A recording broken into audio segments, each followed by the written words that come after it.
1967. Upon landing on Earth, after completing their mission, the Soviet spacecraft Soyuz 1, with cosmonaut Vladimir Komarov on board, tragically perishes. Many years later, under the leadership of the Swedish billionaire Meyer, an expedition to Mars is being prepared. After 10 months, the crew of the spaceship Ulysses reaches the Red Planet. The captain informs the team that they have received permission to land and asks the ship's AI, named Irene, to verify everything required for a soft landing. At this time, Meyer reveals that he spent 4 years preparing for this journey, sacrificing almost all his money for it. However, the American company Zillion beat them to it by landing 2 weeks ago. The problem is that Earth has received no news from the American crew, except for one video in which they ask not to come to Mars.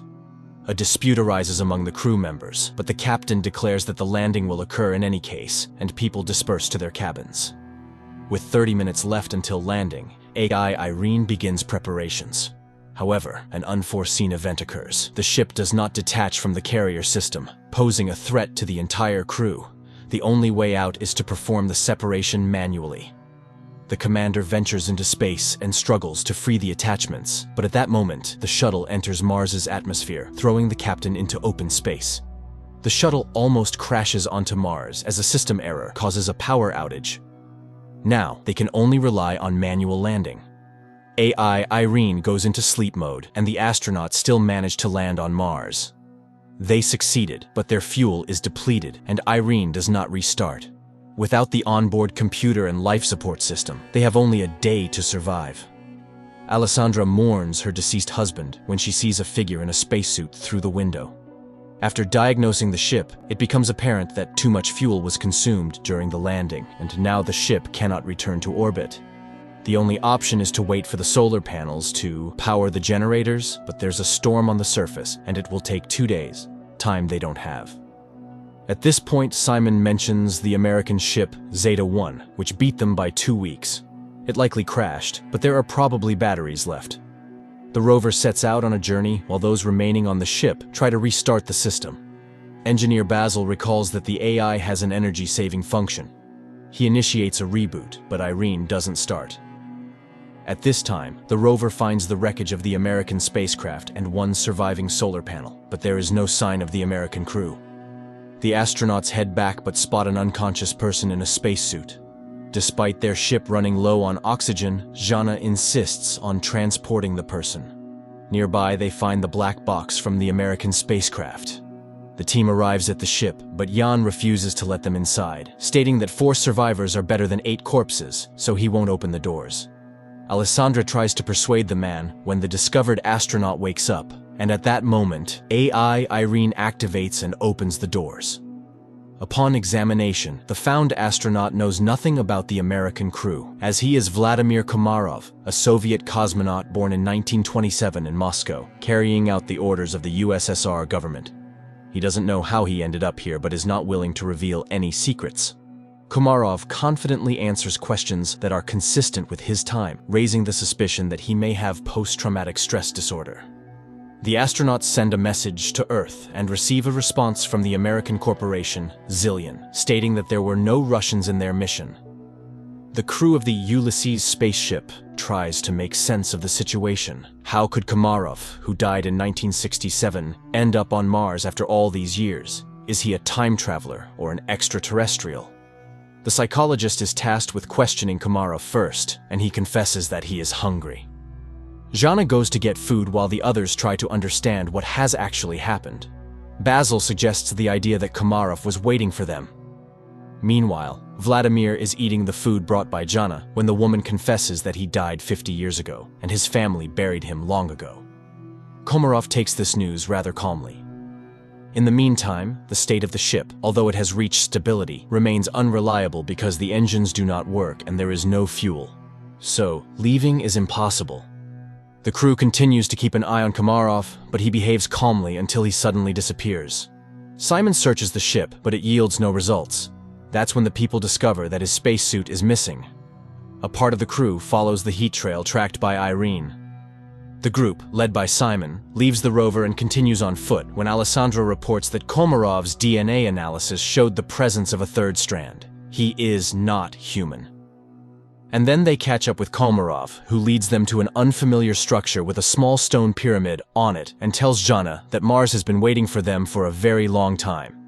At the same time, Goldstein, the founder of the Zillion Corporation, whose ship was the first to arrive on Mars, is informed about the discovery of a person on the Red Planet who couldn't have gotten there naturally, suggesting that he was created on site. However, only AI could survive for such a long time on a hostile planet for humans. This implies the need for further study. Meanwhile, Komarov cannot explain how he opened the door and found himself in the location where they discovered him. AI, Irene conducts an analysis of the structure and determines that it is identical to Earth structures from ancient civilizations. It means that someone was inspired by human civilization, or humans borrowed these elements from extraterrestrials. The ship's crew increasingly ponders whether they will be able to return home when they notice the landing of Goldstein's second ship. Soon, the captain of the ship, Gemma, establishes contact and promises to help them return to Earth. However, Meyer does not trust Goldstein and advises hiding Komarov from competitors. Jana brings Komarov a uniform so that he does not stand out when the visitors arrive, and he requests that they trust him. Shortly, two armed military personnel, Edward and Adam, arrive on their ship and behave rather aggressively. Edward demands that they hand over the black box from the Zeta-1 ship and, not hearing agreement, orders his partner to search the ship. Meyer hands over the found black box and they depart. Meanwhile, chemist Eva reports that the stone found on Mars consists of an alloy that does not exist on Earth. However, it is known from ancient sources and was once called orichalcum, the metal of Atlantis. In addition to copper, zinc, nickel, and iron, it contains a third strand of DNA, similar to Komarov's. Meyer warns that if Goldstein learns about this, he will take the cosmonaut back. The crew is divided into those willing to exchange him for fuel and those who are willing to stay but want to know the truth. Jana invites Vladimir into her cabin and asks for permission to use hypnosis. He agrees, and the psychologist begins her work. The rest of the crew listens to the conversation via transmission. However, Komarov only shares the final moments on the Soyuz spacecraft before its demise.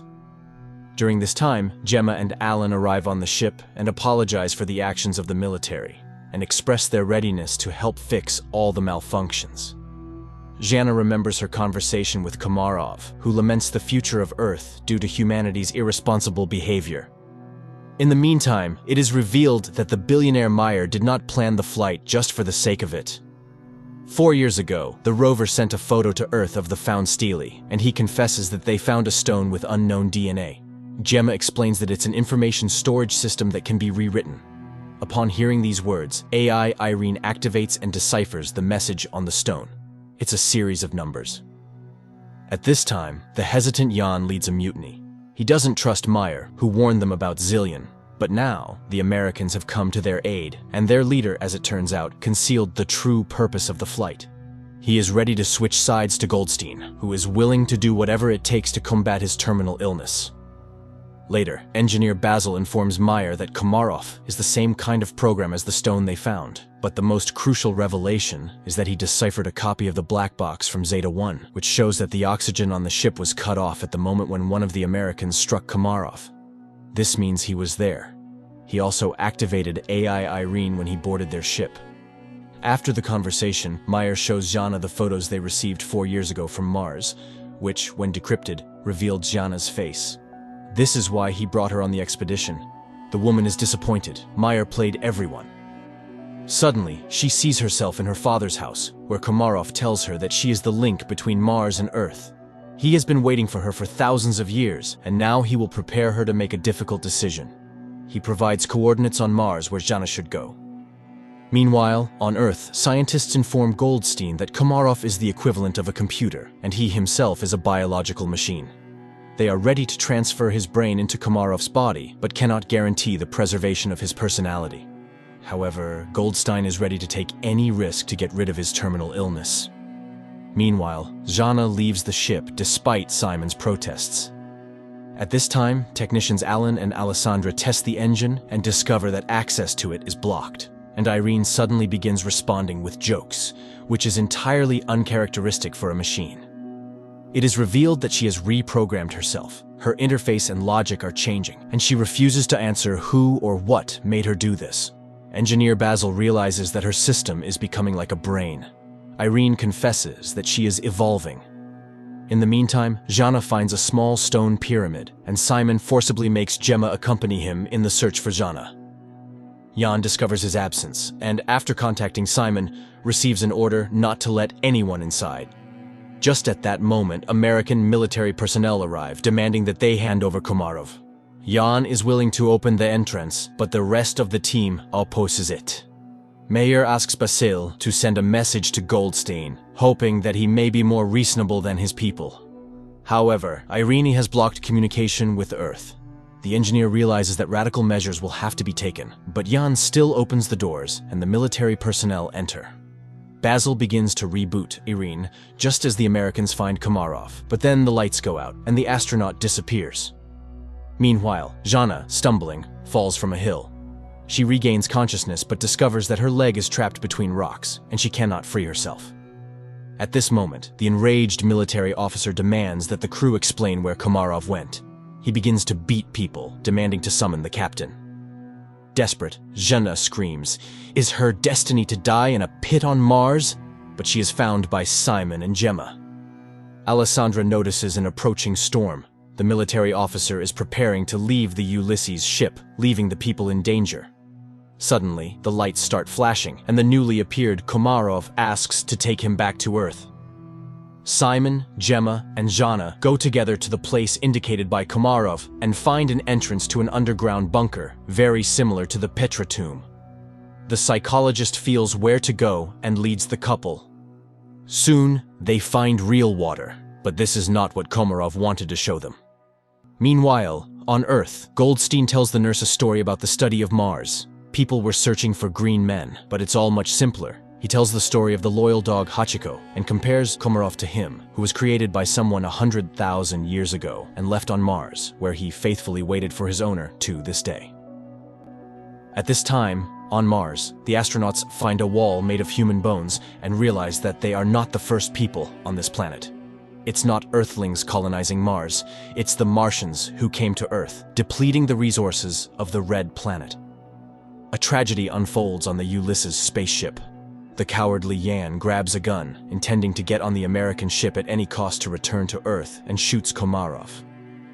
Jana immediately falls in excruciating pain, and Gemma flees. Alessandra tries to help Komarov, and Simon helps Jana, but the Russian cosmonaut dies, and Jana stops breathing too. Then Simon removes his helmet and, surprised by the presence of air in the cave, performs artificial respiration on her.